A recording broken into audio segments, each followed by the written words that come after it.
This is actual. not a fight that you can win with rhetoric. Yeah. The reality of the situation is that the math is really bad for Democrats, and it's getting worse, quite honestly. I mean, Yeah. in 2030, after reapportionment. David Daley is the author of the national bestseller Rat Effed, Why Your Vote Doesn't Count. He was on this program about that book, in fact, most recently, as I recall. And Anti-Democratic, Inside the Right's 50-year plot to control American elections. His website, fairvote.org, daviddaily.bluesky.social over on Blue Sky. David, welcome back to the program. It's been a while. It's nice to have you back with us. Yeah, my pleasure. Give us your take. First of all, you heard some of the conversations I was having with callers before the break about, what's going on with our elections. If you have any thoughts on any of that, feel free to toss them out there. But beyond that, what's the state of play right now with regard to gerrymandering in the United States? Republicans have about a 15-seat advantage on the national map, just based on their advantage drawing lines because they control more state legislatures. What we are seeing is Texas has already moved to redraw its maps in the middle of the decade, trying to give Republicans an additional 5 seats there. California trying to counteract that. They're going to move towards essentially trying to suspend their independent commission and to give voters the option of allowing lawmakers to pass a map that draws 5 more Democratic seats. But the trouble for Democrats there is that Republicans aren't going to stop in Texas. Republicans are going to move on. They're going to go to Ohio. They're going to go to Indiana, Missouri, probably Florida.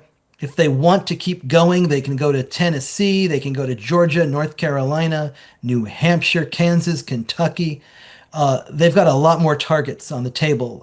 Democrats are a little stuck after California. They just don't have control of enough states to come up with the numbers that Republicans could do if they want to. So the Democratic path to taking back the House in 2026 is getting a lot tougher every day.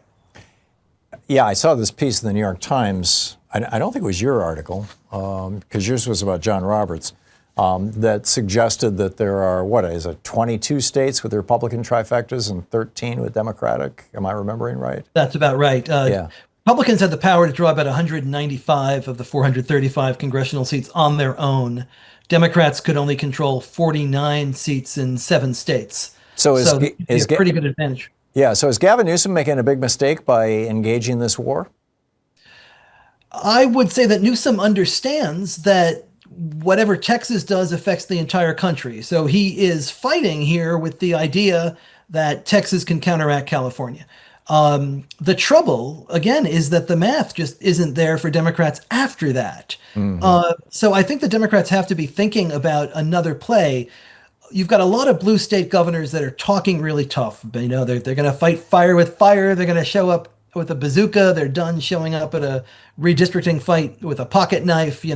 That they're pulling out all the cliches they can possibly imagine, but they can't back them up because they're essentially out of ammo when it comes to drawing lines in these states. So Democrats, I think, need to take a lesson here from what Republicans did back in 2010 when they won state legislatures and they found themselves with the power to draw all of these district lines. Yeah. That was the red map strategy where the Chamber of Commerce tossed in $30 million and they actively and aggressively participated in 109 different, if my memory is correct, 109 different state legislative races. 16 states with the goal of redrawing Ohio, Michigan, North Carolina, Florida, Indiana, Alabama, Texas, Pennsylvania, states that they largely still control to this day if the courts have not stepped in and stopped them at the local level. Democrats, I think, need to realize they can't gerrymander their way out of a gerrymandering problem. There's about 16 to 20 swing seats that are still out there in, 2 in Iowa, 1 in Virginia, 3 in Pennsylvania, a couple in New York. They're going to have to identify these districts and they're going to have to really focus on winning them, which means, bringing the same single-mindedness to this that Republicans brought to those 109 state legislative seats 15 years ago that Right. got us in this mess. Is anybody on the Democratic side talking about this, David? If you're over 50 and experiencing joint stiffness, thinning hair, sagging skin, or brittle nails, there's a critical reason why, and ignoring it could accelerate aging from the inside out.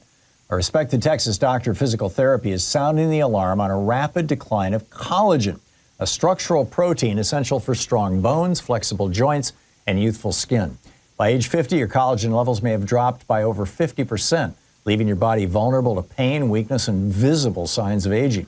That's why millions have turned to his breakthrough formula, Native Path Collagen, to restore what time takes away.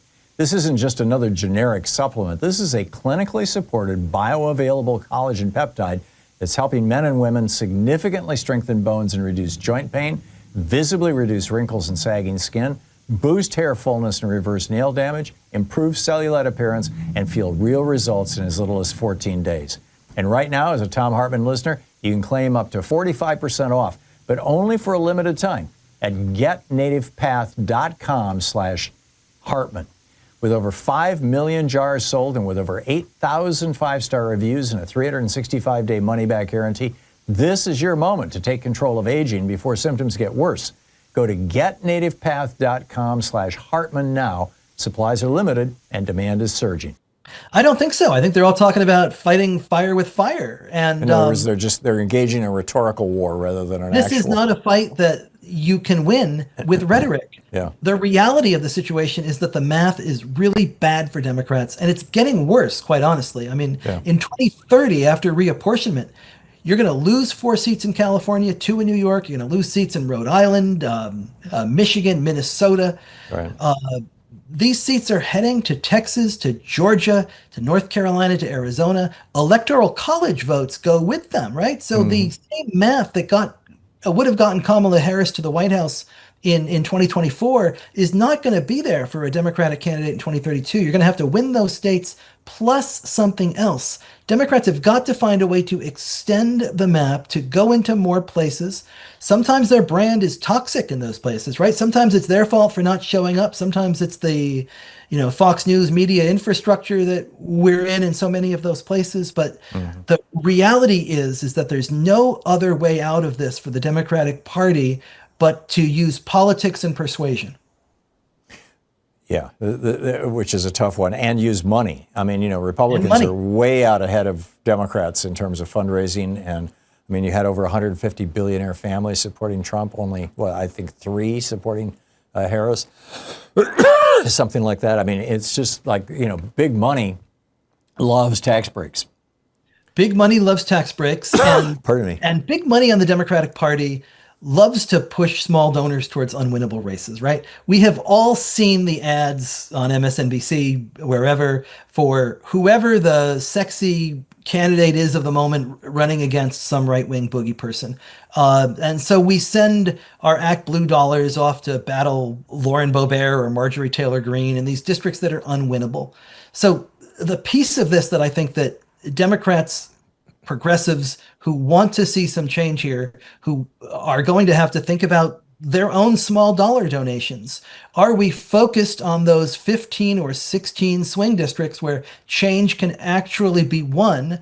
Or are we trying to beat Ted Cruz or Marjorie Taylor Greene in a race that they're probably going to win? We have to make sure that the candidates who can actually take the House back have the resources and firepower to do so. Is Ken Martin giving you nightmares, or does his election and his actions since give you encouragement? This is the guy talking about bringing up bazookas. I mean, he's talking. Bazookas aren't going to win this. What's he doing? I think what the Texas Democrats did was right on target, right? They focused national energy, national attention on this election rigging campaign that was underway. But tough talk and rhetoric is not going to do this. Right. The only way out here is going to be for Democrats to really look at the map, really understand where they can go.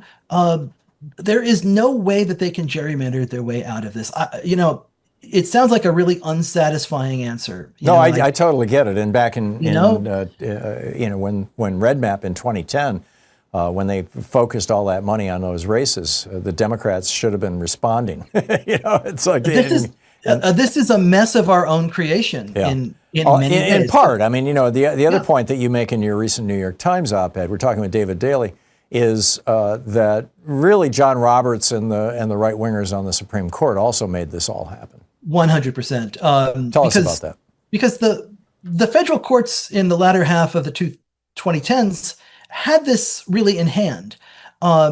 Federal judges appointed by presidents of both parties looked at extreme maps drawn by both parties, by Democrats in Maryland, by Republicans in Ohio and Wisconsin and North Carolina and Pennsylvania, and they struck them down as unconstitutional partisan gerrymanders. They said that we have all the tools we need as judges who do this every day to look at these maps and say when they are out of bounds.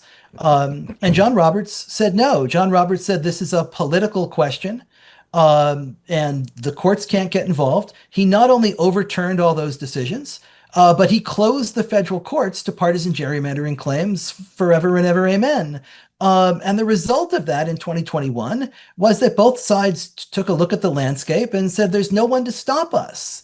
State courts, especially in Republican states, are not going to get in the way of the political party that put them there.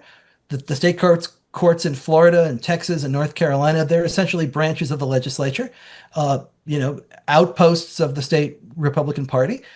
And everybody went ahead and drew wild maps. Democrats maximized what they could do. Republicans went pretty close. They obviously left themselves a few seats on the table in case they needed to break glass in an emergency in the middle of the decade. And here we are. But I mean, Roberts was fundamentally wrong. He said that people could solve this themselves. He said that commissions would solve this. Well, what we're seeing is that politicians feel free to unwind commissions. He said that voters could vote their way out of this and put people in office who would fix it.